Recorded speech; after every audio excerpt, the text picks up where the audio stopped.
With over 500,000 trees and shrubs already planted and growing, it's easy to forget you are in the city. We don't just say, we do. It's the Stain City way.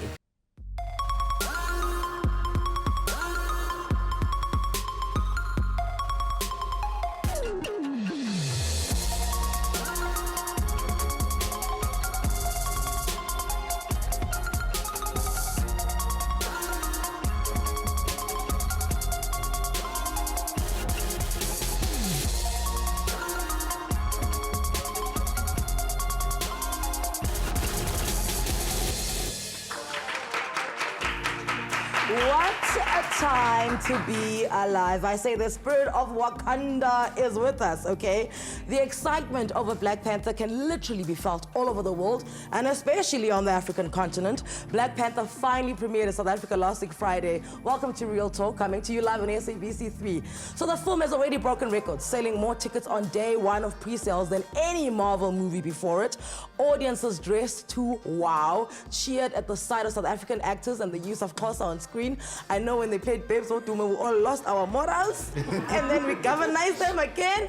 People sang and danced after the film, way after it was over. Listen, it was a movement. It was mind-blowing. Here to talk about the hype around this Marvel production, I'm joined now by two entertainment journalists and fans in the studio. Say hi, fans. So everyone here saw the movie this weekend. They're going to discuss that. You can be part of the conversation by letting us know how excited you are for Black Panther, and you can give the movie your own rating on our WhatsApp line. So here's one of the reasons that there is absolute hype around the film. My king. Stop it. The Black Panther lives.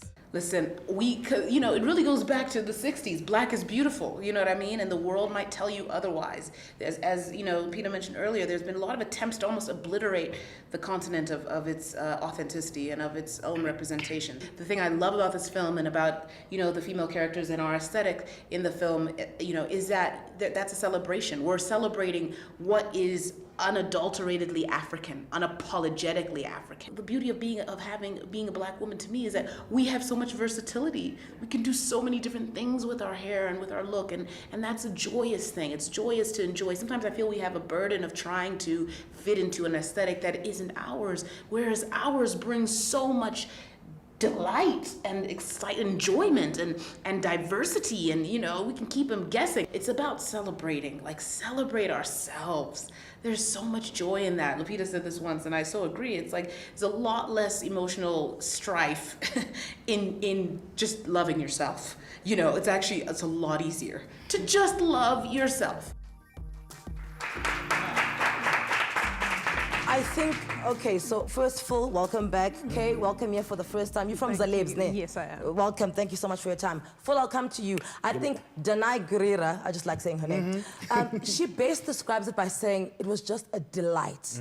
Would you agree with that? 100%. And you know what? And I love that she's the one saying that, because believe you me, I think she's the breakout star of this film. Of course, that's what I said. That's the thing. Like, I mean, I didn't know who she was prior to this. Yeah. Bad me. Yeah. It's fine. You know, but she was amazing, and she was bubbly, and even meeting her after the premiere at the dinner afterwards, she was just so lovely and bubbly. Oh, and are you trying to tell us you went to a dinner? Yeah, Excuse us, guys. Excuse us. We didn't make the dinner. Okay. Do you know what I mean? You know, for me, especially with African talent, I love seeing that journey, you know, the Peter journey 3 years ago. Yeah. I love seeing that and hearing her say this, and she looks the part. She looks like she's unapologetically Black and African, and she's from Zimbabwe. So everything that she does, she lives and encapsulates it. And she backs it up, because remember on stage she was saying that she's a writer as well, and she's a director. She's actually just cast Lupita in her own play as well. So, okay, which side of the fence are you falling with Black Panther? I have been on board from the very beginning. I've been following this. When the announcements were made of who's getting cast in the film, I was following this, I was writing this. I've always been a Marvel fan, following from the Avengers and all the other films. So when I watched Captain America Civil War and Bab John Kanye was on screen, and then they announced that it was going to get a standalone production, I was beyond excited, and it exceeded expectations with what they managed to do. Okay, so let's be honest though, before audience, we're coming to you just now, stand by there. But Did you ever like it? Because I was like, oh, please be good. I have been speaking so much smack. Please don't let me down. Okay, truth be told, okay, I understand the cultural significance of the film. Yeah. But you know, it also has to be judged on its merit as a film. Exactly. Do you understand? Let's remove the revolutionary angle of it. And I wish people at home and on Twitter could understand that we have to do that for there to be more and whatever, you know. And I would say this, the story for me was a little weak and it dragged a bit. However, visually it's stunning. The casting was on point. But the story, I think, I'm hoping that if it gets a second film and whatever, the story will develop further and become much more nuanced than it was. You know, the story for me didn't. I'm happy with the story. I agree with you with length, but also I'm old, so I can fall asleep right here, right now, if you want me to. I promise. There were times I'm like, okay, Lupita, wrap it up. Exactly. Okay, you're a Marvel fan, so obviously, like, it can go. I wanted to ask her, how much more nuance did you need? There was a political theme. There was female leads who were strong without being intimidating. Women were being put at the forefront without them making it so overt that it was in your face. But you got that when it was there. There was the family storyline. I mean, that family meeting, how many of us have had those family meetings with the exclamations it dragged, and believe you me, a lot of people would agree on that the story dragged a bit.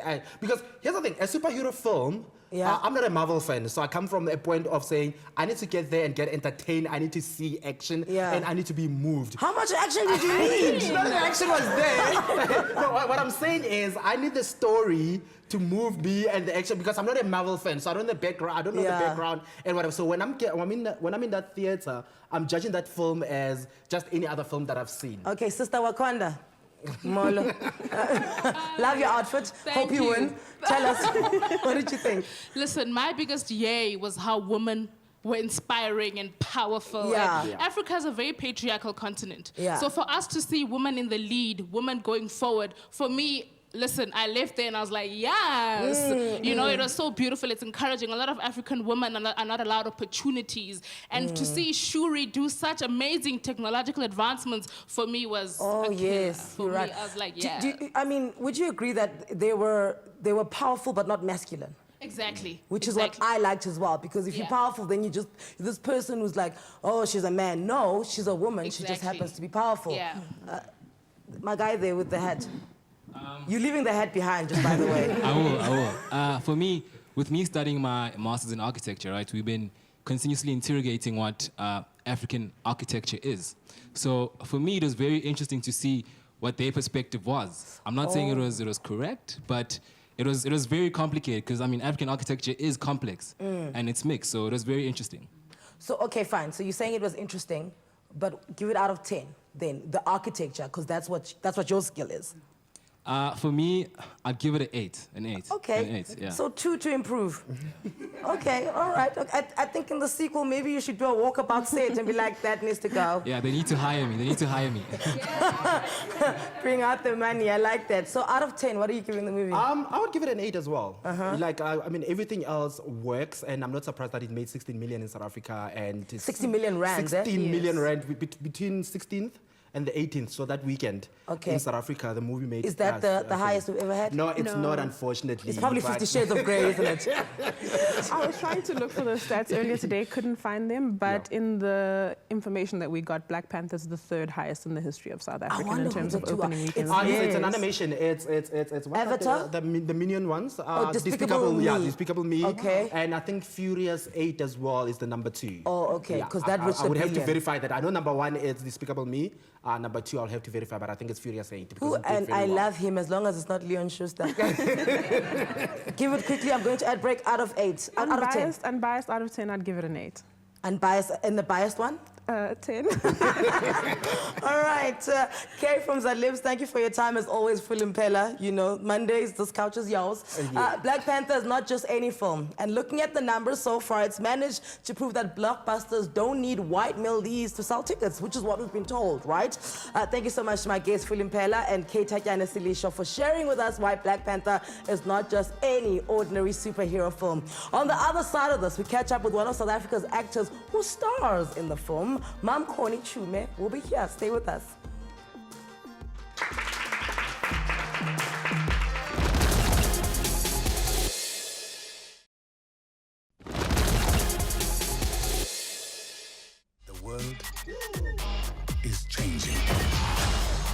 Soon, there will only be the conquered and the conquerors. Step into the spotlight. You are a good man. Step into the spotlight. With a good heart. And it's hard for a good man to be a king. The secret in my heart may be Black Panther could be my favorite movie in my career because it presented an opportunity that I've longed for to speak about Africa from my point of view, to present Africa in the most possible way, positive way, and to present Africa to Africa and create to the young generation a hero that looks like them, that sounds like them, that even make them feel we are telling the story together. There is this fallacy sometimes that Africa is a patriarchal society.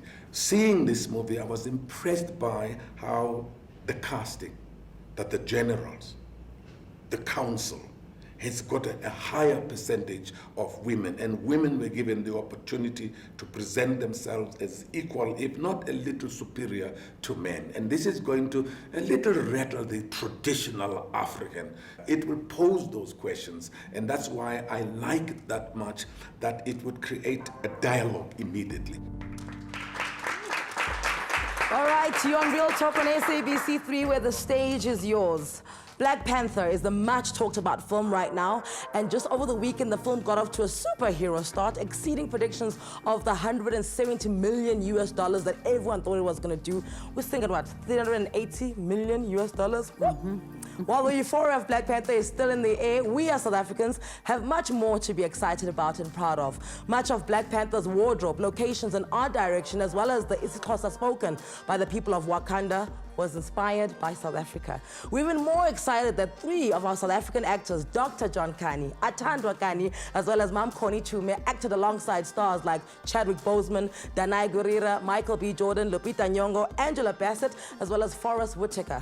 And in studio, we have Mamkhoni, best known for her work on Rhythm City and Zone 14. She has appeared on international films, but nothing like Black Panther. We welcome you to the show. Thank Give her a round you of so applause. Come on. Thank you, Nyabonga. Thank you for having me. So, I laugh because you said when you got the call and they said Black Panther, you thought it was the political activist. You're like, how wangege? Yeah, you know, Konichume Semumama Waktala and Black Panther that I knew was the Black Panther of the Stokely Carmichaels and Tupac's mom and all of those people. So it kind of worried me, why am I cast in this kind of story. Like something that's so political and inherent to America that it should be played. Which I don't actually know. Yeah. So I was happy that I got a job and I'm going to shoot in Atlanta, but I was worried. I wonder after we shoot what's going to happen to me, the criticism and all that. Yeah. But to my big surprise, one day I was on set and the actors were asking me, Mamkhoni, we understand you're going to the States. What are you going to shoot there? And I mean, with Moya Wamlu no pants, hi, Black Panther. I'm telling you, it's true. And everybody just stood up. They started screaming. And I was surprised. Okay, so why are they screaming like this? And then one of them took out the phone and Googled Black Panther. To show you. And they showed me. My goodness, when I looked at all the names, Abu Angela Bassett, all the people that you just mentioned now, I just became numb. I just became numb until I got home. When I got home, I said to my daughter, Tano, do you know the Black Panther that I'm going to shoot? Which one it is? I don't know whether she knew it or what. And I said, Bambi phone. When she looked at the phone, she was, you know what she said to me? She said, Mama, Kumbula, one day I was in Sentin, I told you I met Lupita Nyong'o. And when you said, very soon I'll be working with her. And look at that. Look at the that. power of attraction. Look at that. The power of attraction.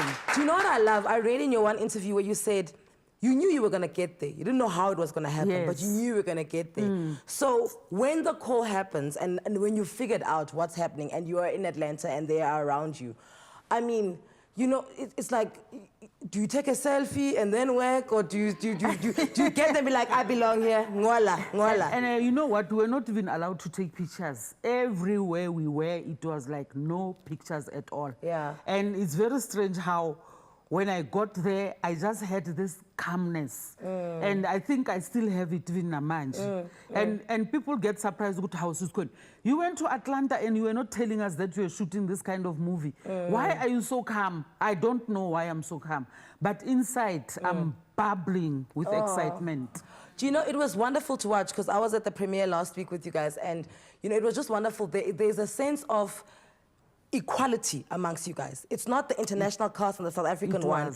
In fact, I was looking at Denai and Lupita, and they look to you and Dr. John Kani as a mother, as parents, and they look to you with guidance. Yeah. Am I right in assuming? You are right. You are right. That's how it was. You know, you get there for the first time and you've seen all these names. And when you get there, you don't feel intimidated at all. Yeah. It's just, hi, how are you? Can I have some water? Yeah. You know, you start talking about the show, you just walk together, go and eat and all that. There was nothing diva about anything. We just became, you know, it was like you are being reunited with the brothers and sisters that you haven't seen in a long time. That's the kind of relationship that we had there. All right. Riri, Rejoice, let's hit the audience. Your question, and she was fanning out that you're here, by the way, so I wonder if she's going to be able to answer this question. You know, I'm so blessed because this is like the second time I'm breathing the same air as you, so I am so blessed. So congratulations on the role that you played, and I was so happy to read somewhere that it was initially written for a man and you ended up getting it, so I'm not sure if that's correct or not, but I'm just really glad you got it. Thank you. So my question is, what do you think I can do to keep breathing this air with you? You know what? That role was not specifically written for a man or a woman. When I auditioned, there were also men there. So they said whoever will impress them, that's the one who will get the part. And Konitshume happened to be the one who impressed them. Yes. All right, Samantha, let's go to you. It's just one question. The director of Black Panther is someone with, I think he has only 3 major movies in his name. Yeah. And him being the newcomer that he is, well, as great as he is, him being the newcomer that he is, and you being the legend that you are, how was the whole experience? Wasn't there any clash? Was it like just a good working experience in, how to put it? Like I hear what you're saying, because he's also 31, right? Yeah, he's 32. He's 32. Yeah. You know what? When I went there, Ryan is my director. So, okay, I'm much older than him, but he's my senior, he's my director. So like I said, there was that respect amongst ourselves. And, you know, before they wrote the show, him and Robert Joe Cole, they did a lot of research. And they didn't just depend on the research. Sometimes they would come to us to still continue to consult. And he was very, he's a very, like, uyahlonipha. Yeah. Bekunalo babuntu lobana ba like haya. You know, there wasn't that thing, or hey man, hey what. Bekunenhlonipho le esijwayele enisipha yona thina masilike. He's that type of person who will listen even to your suggestions when you call him aside nicely and you say, hey Ryan, you know, I don't think we would have done it this way at home. Nice. Okay, what are you suggesting?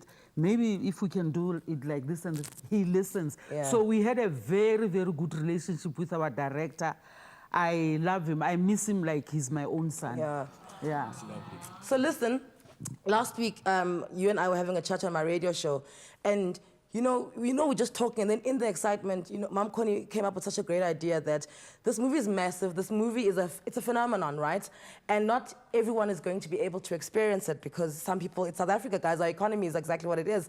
Some people can't afford it. So she gave us an idea that people sponsor cinemas, and then if you cannot watch the movie, you can go and watch it then.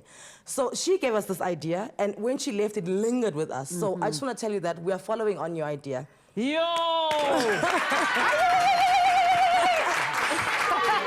I'm calling the higher powers at SABC. To make me cry when? All because of you. So you must be in some of those cinemas, right? I'm going to organize that you are. We're going to call the hierarchy at the SABC, Chris, I know you're new in the job, but I mean, let's talk about it. All our friends in high places, Patrice, I'm calling you the Silili, Cyril Ramaphosa president. Yes. Everyone with money, we just need you to sponsor a cinema because you said you were recording something for the US cinemas. Yes, I was called by an organization in Las Vegas because there's this movement now. A guy called Frederick Joseph has started this movement where they are, you know, raising money for children that are from disadvantaged communities to go and see these heroes that look like them. Yeah. So I got a call from Las Vegas to just record something for them when they are going to watch the movie, just a word of inspiration, a little bit about Africa and all that. So, and then I did it. But then the following day when I woke up in the morning, it stayed in my mind, it stayed in my spirit to say, I have done it for Las Vegas, which is good. I don't regret anything. But then what about here? Yeah. You know, so yeah, I'm so glad. Thank you. No, we're doing it. We are following in your footsteps. Bless you. Come on. Bless you, child. Bless you, ma. Thank you. So after 40 years in the industry, feeling like she had reached the ceiling and couldn't go any further, she says this role and the movie has taken her through that ceiling and she's excited. And from one globally acclaimed film to a global television news icon, after the break, we meet veteran Sky News anchor Jeremy Thompson.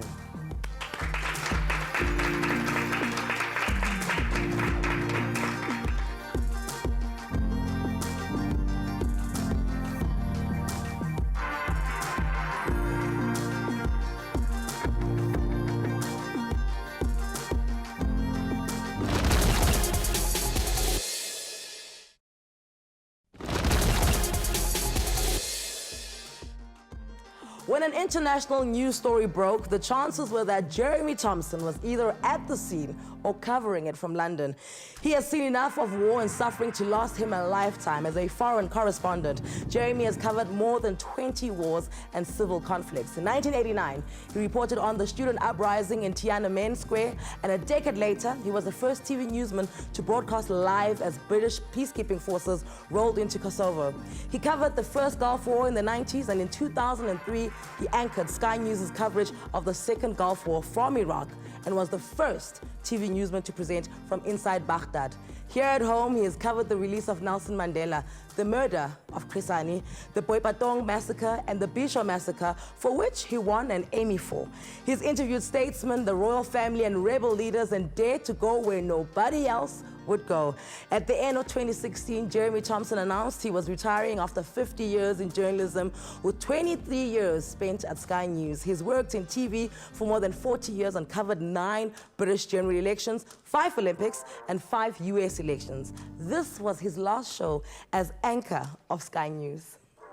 That really is just about it from me. It's certainly the last program I'm going to be doing out of these studios. So thank you very much for watching, if you have been for all these years. It's been a privilege to bring you the news, and I've tried to deliver it as fair and free and as unvarnished and straight as I possibly can. I hope it reached you in the same shape. You haven't quite got rid of me yet. I'm off to the States for my 6th and final American election in the next few days, so I do hope you can join me over the next 3 weeks on the road in America for what promises to be one of the most extraordinary elections of all time. You're watching Sky News. Cheerio. Described as the master of his craft, the man who for 50 years described the indescribable, the voice of breaking news, veteran TV journalist Jeremy Thompson. And I see you wearing the same outfit. Well, it's become a sort of uniform, it's your really, uniform. Anele. I mean, the front of the book. I kind of had to keep wearing it.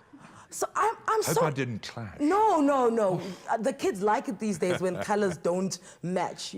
So if they call it color blocking. Oh, not colorblind. No, good. never that. So I'm so interested to know, the day after you now do not have to go to work, what do you wake up and do? Pretty much. Well, it was Christmas, so that the family came round, grandkids, and so it put the sort of big moment off for a few weeks. Then some guy said, look, you write a book and I publish it. So I sat down on January the 1st and started writing that book last year. And it gave me 3 months, which was quite cathartic, I think, really. It put a bit of distance between the day-to-day news, and it allowed me to have a look back at my career, and I thought, well, you're a lucky guy. You did some extraordinary things. You did things way beyond what I'd expected when I started as a kid, a teenager on a local newspaper. And I thought, we had a lot of fun. You got into a few scrapes. You met some extraordinary people. You've had a very lucky career. Leave it at that. So either you have a very good memory or you kept a journal. Which one is it? A bit of both. I sat down, the ones I wrote first, the best stories, the ones I remembered most. Okay, so the ones you tell a lot as well. Yeah, they're randomly scattered in there. And then I went back and sort of built the framework. I kept most of my scripts. You know, as a journalist, I always wrote longhand. All my, reports were all longhand. Just because it was part of the thinking process. I liked the idea of the words. I liked feeling the words coming. I didn't want to be on a word And naturally, processor. that's your publishing side coming through, because you started out at a newspaper. Yeah, I mean, I've always considered myself a journalist. Doesn't really matter what form you're in. I started out thinking I'd only ever be in newspapers, because that long ago, and I feel like a museum piece of the media, really, these days. It's so long ago that there was barely any broadcasting. There wasn't a lot of news on television, the BBC and ITV, and that was it. They employed a few hundred people. Kid like me from the sticks, from a local paper, didn't expect to get in.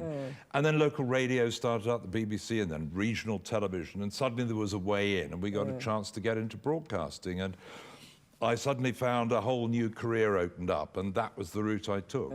I find, as much as you're talented and we think you're amazing and you're this veteran, you also attribute a lot of your success to luck, right? You just in the right place at the right time. When would you say you were the luckiest in your career? Well, last week. What Here. happened? Well, I brought out a book called Breaking News. I'm sitting there. I arrived the week before. I look at the television, and across every screen it's going breaking news, breaking news, breaking news. I think, wow, they must really like my book. And then I realise you've got this little leadership problem that you're sorting out. And I thought, oh, well, that's what. But it's not a bad time to be here. So yet again, luck played a part. A good old newsman on the front line of another great news story. I mean, what an extraordinary story for South Africa. I mean, your strength obviously is storytelling, and like you said, I really enjoyed the book. And I felt like you got attached to stories, right? What was that process like? So you were in India for 3 months, and because you were quite good at the sport, you were covering sport, and then, someone gets assassinated, and then you're covering that, and you're back and forth between current affairs and sport.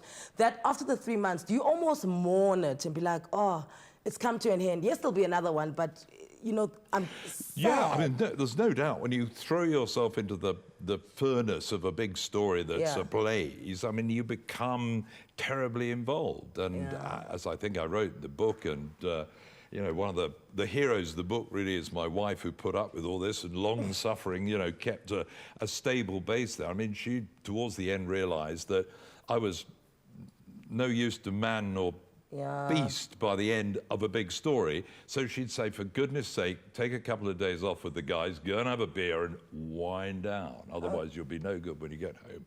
But the biggest story I ever got attached to was South Africa. I first came here in 1982 to cover the first England Rebel cricket tour. I got a taste of what it was like, and came back again in that tour, and eventually was lucky enough to get posted here in 1991 by ITN, as it was then. I had a couple of years covering this country. I mean, I arrived just as the CODESA talks were starting. I'd already covered the Mandela coming out of jail, but actually from Lusaka with the ANC in exile, getting their reaction. And I had a couple of years with ITN, then jumped ship to Sky, sort of set up a full-time bureau there. So I had 4 years here seeing the latter days of apartheid, the turmoil, the turbulence this country went through, to win its right to vote, to win a democracy, which what we've been talking about in the last week. Have you really had a democracy? Then it's fitting that you're back here at this time with your book. Perfect. Comes full circle. Serendipity is playing a big part I feel like there. it's the just the latest episode in a story I've been part of and reported on and chronicled for decades. I was so, because, I mean, we almost didn't do this interview because we couldn't do it last week. And then there's like, no, he's going to come on Monday. I'm like, he's still going to be here. And they're like, yeah. And then I read, I'm like, but he lives here, man. This is his hood. Second home. Yeah, this is definitely second home. Yeah. So you're on TV for a long time. Obviously, TV can be very driven by egos, right? Mm-hmm. And I like the fact you say, no, an ego will play a little bit in it, and obviously it keeps you there and it keeps you on the edge. But for me, what I want to know, when was that moment where you realized that you might just be a big deal? I'm not sure I ever really did. I mean, if you, there was a chapter in there that I headed, "It's not about me." And I think that's very important in my business. I just saw myself as a journalist. I enjoyed the process of being a journalist, going and getting stories, and being lucky enough to tell the world about those stories. For all the people who couldn't get there or didn't want to be there, didn't fancy going to war or whatever it might be, you're there, you're their eyes and ears, you're the medium through which they learn about what's going on in the world. Yeah. And I thought the one thing I really don't want to be is in the way of that story. Yeah. I worry slightly in this day and age that you know, there's a bit of a danger in the news business that people are stepping in front of the story rather than being behind it and just easing it towards the watching public. And I would hate to see that go too far. It's not about me. It's about the story. The story is the star. The story is the hero. The facts are what I'm trying to bring to you impartially and as balanced a way as I can to help you make up your mind what's going on in the world and what you think of it or what not. Would you attribute that to your longevity, the fact that it never became about you, Jeremy, the personality? You know, you were there and literally the story was all bigger than you. And perhaps that's why then people didn't get sick of you. Maybe. The nice thing seems to be, the feedback I've had over the years is that they'd see me around enough places telling them the story that I appeared to have gained some credibility. And that people trusted me. And I think news is hugely about trust. And in this age of fake news, when we're all being bombarded, I'm sure all guys here would agree that they don't know which way to look, what way to think. They're getting news from this angle, news from that. Which bits do I believe? And I think it's even more important that you have people in the news business who you've seen for a while, you've built up an affinity with them, a bit of a connection, that you trust them. And you know they're not going to let you down. They've been to places, they've told you it's straight, and years later you realise, yeah, I got it straight then and I still am. And I think that's pretty important in the news business. And I think journalists in this part of the 21st century, mainstream journalists, are under more assault than ever. More fire from fake news. We saw it during that Trump election, didn't we, just? So listen, I definitely can't trust Jeremy. All I remember is the one time he's standing in a war zone and he's talking and a missile literally like passes behind him. He kind of ducks and then he comes back and he carries on giving the story. Jeremy is one of the UK's most experienced television news anchors. A competitor once said about him, as a competitor, you knew if Jeremy was on the story, you had better get up early, stay late and work hard in between because he was going to be good. He was going to be very good. After the break, more with Jeremy Thompson, Sky News' leading anchor. Retired, got a book out. He's here to talk about it.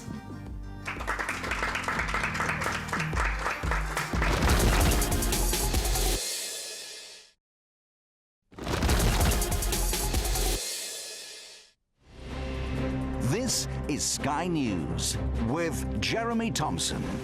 This is Sky News at 5. Sky News at 9, live from Brussels. Top stories tonight, breaking news, a new investigation. The winner of the Presenter of the Year is Jeremy Thompson of Sky News. An offer is expected from the Department of Health, but if the unions don't accept it, they're going to step up their action immediately. Either way, there's still no sign of whether Shergar is alive or dead. Well, just before the rain fell on Birmingham, England were all out for 291. Their last 2 wickets putting on an invaluable 103.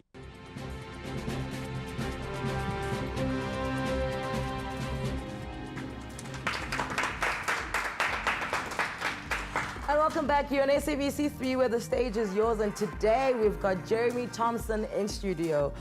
Timing is everything in professional life and especially in journalism. Jeremy Thompson has been through it all, seen it all, covering the worst of wars and conflicts, bringing the truth right from the front lines. This is the story of Jeremy Thompson, who has risked his life to cover conflict and bring the news to you and ultimately to be trusted by you. Now, I was going to ask you, and I'm glad you answered already, is it better to be revered, to be loved, or to be trusted? But with what you do, trust is the one that you want to go for. Trust is the one. The other thing is I found is really useful is to be alive. Because, in all honesty, a dead messenger is not a good messenger. So, so you might go to shocking places that other people wouldn't want to go to, but you try and keep your eyes and ears open and make sure you don't catch one, because in the end, you're there to tell people a story about what's going on. So, yes, you risk your life at times, and yes, it can be dangerous, but you try and assess the risk and stay alive. So, yeah, all the other things, but try and keep out of trouble as much as you can, eh? You said it well. It was quite profound for me. You said, you know, I get scared, but I'm not scared. And you said that's what kept you alive in those like areas where there was absolute conflict. But besides that, what else scares you? Like, over the 40 years, what would terrify you? Just the thought of doing it or saying it or being in it. Well, one of the scariest things that happened to me that, in a way, was so quick that it barely scared me, is that I ended up flying in 1992 in a bone shake of a plane that shouldn't have been a loft. That was flown by Pilots for Christ, who meant well, but they said this plane's only in the sky because of our prayers. And I was going in to see Alfonso de la Cama, who at the time was the head of Renamo, probably the most wanted and feared bunch of brigands in the world at the time. They were certainly portrayed that way. And we went in, we flew illegally out of Malawi into the bush in the Gorongosa and went to his camp to talk to him about the possibility of peace breaking out.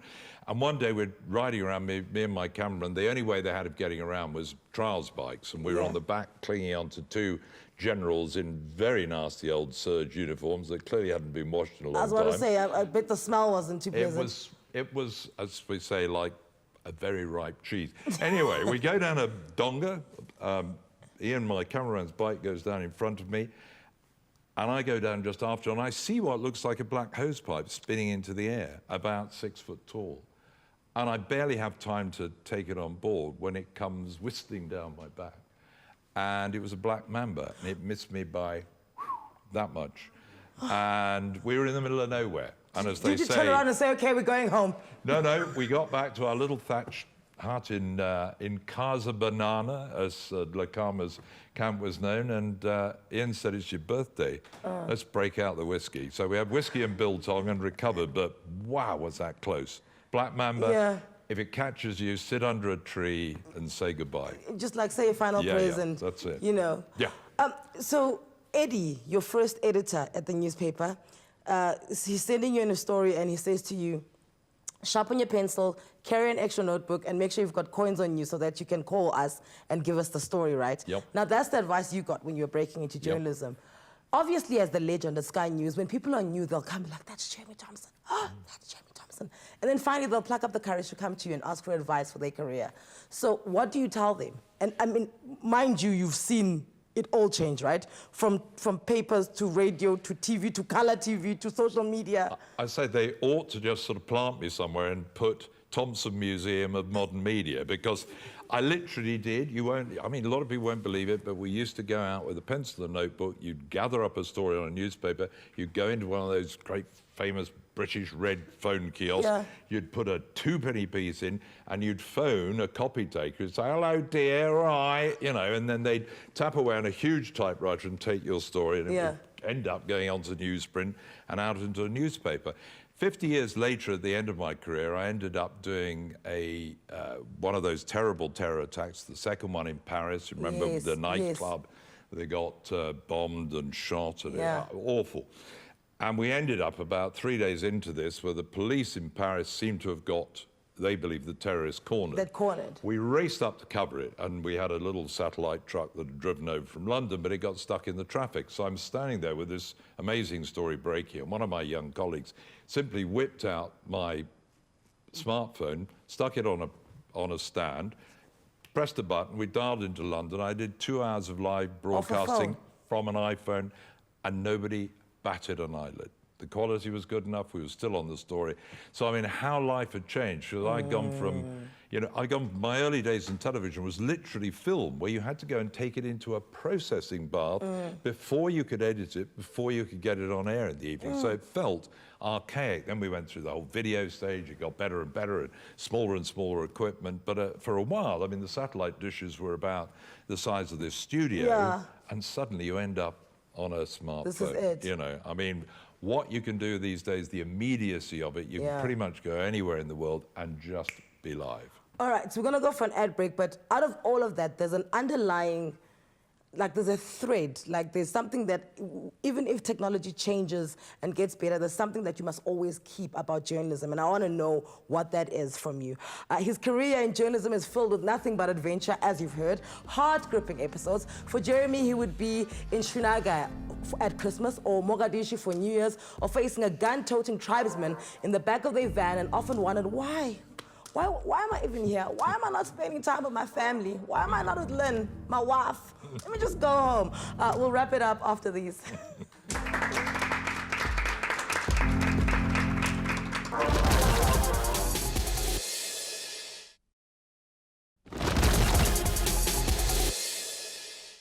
I'd be having a glass of wine with him. The next thing, I turn the TV on and there's missiles flying past him. Police below me just telling everybody, take cover. That sounds a bit close for comfort. I hope he writes his memoirs, because I think it would be one book I would read. Because having known him for the length of time that I have, he's a larger-than-life character. As the shootout continued, those of us without guns moved back in search of safety. As Sky News cameraman Ian Robbie and I ran crouching through this deadly wasteland, dodging bullets, photographer Abdul Sharif was shot in the back and fell beside us. For journalists like us, we only occasionally glimpse scenes like today. But for the people who live in this battlefield of Katlehong, the shooting is an everyday occurrence. Well, how are you? Nice to see you. Nice to see you. You well. Jeremy managed to have a warm and friendly, everyday, chatty relationship with Mandela, who knew perfectly well who he was. Hello, Jeremy, how are you? Back to the final segment of the show. I'm in the company of veteran journalist Jeremy Thompson. Many of you know him as the voice of news at 5 on Sky News, but he has since retired. The last thing we covered, by the way, was the Trump election, which Trump won. I think that's what made him retire. He was just like, okay, that's it, I'm done. I'm out of here. He's in the country, he's launching his autobiography, Breaking News. Trust me, you want to get this book. To me, it's almost like a current affairs travel brochure, you know? Because I'm learning about all these places, where they are, but at the same time, there's a story linked to it. Would you agree with me? Well, News TripAdvisor, you're suggesting, I see. Yeah, I hope so. I mean, I've written it for it to be accessible to everybody, really. But I think, I know a lot of people have read it and gone, gosh, I remember that. I was there. God, I remember that day. And it does sort of bring alive moments of history from here in South Africa, across Africa, and across the world that I found fascinating to be at, that people probably watched with some, were riveted to the screen at the time. They've probably long forgotten it. And that tells you something of that. It also tells you a little bit about some of the things behind the scenes. It's not always easy getting to a news story, and some of the terrible things and some of the funny things that go on behind the scenes, There's a bunch of old rogues go out there to do the news, Listen, the one thing I pick up in this book is you didn't get much sleep in your life. No, I mean, a lot of youngsters say, so what do you need most, with your skill set, talent? Yeah. And I say, in all honesty, stamina. You need stamina, for the days when, a story goes on day after day and you 18, 20-hour days, you don't get much sleep. I must say I've seen a few younger colleagues fall by the wayside and, thought, you stick at it, old boy, keep going. And so, yeah, stamina does help. It helps to better write, helps to better speak. It's a good idea to watch and listen and absorb everything around you before you speak, but you need a bit of toughs to get through it sometimes. I suppose it also helps to pick the right partner, and I think with Lynn, you did that spot on. A huge part of it. I mean, I can't ever thank her enough or explain enough how important it is to have somebody as supportive behind you and as long-suffering. I mean, as you read in the book, there's been a few occasions when, I mean, like the Bishu massacre in 1992, we hadn't expected that to happen. We went to cover a peaceful march being led up the hill towards Bishu in Siskai by Cyril Ramaphosa. Who you were pulling and saving Yeah. You gave us our president, thanks. By the end of it, you know, he and I are nose down in the dirt, and I'm trying to film an interview with sort of dust and, you know, dirt in our hair and blood and bullets flying around. And I remember we sort of rang in to London straight away afterwards and said we were going to race back to Johannesburg to put the thing on air.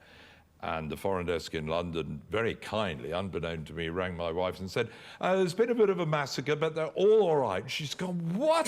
Just what? There's been a massacre? Yeah, yeah. He's fine. So, yeah, not surprisingly. Did she ever ask you to stop? No, I think the more that, towards the end, I think the more that technology allowed you to be more alive than ever, more on screen, more on the front line. By 2003, a month in the desert of Iraq without a let-up was pretty hairy, and I think she was seeing even more of it, you know, as most people were. We were bringing every blow-by-blow account of what was going on live. I think he probably brings it home that, you know, well, these boys are pushing their luck at times, you know, so... No, she never quite said no, but when I said I think I probably had enough and, you know, Trump's finished me off. And Brexit. Yes. Between the two of them, I thought, oh, You're no, just like, that's enough. it. I think she was very relieved in the end, so, yeah, we're enjoying a bit of downtime together. I like that. Listen, Jeremy, you're an institution.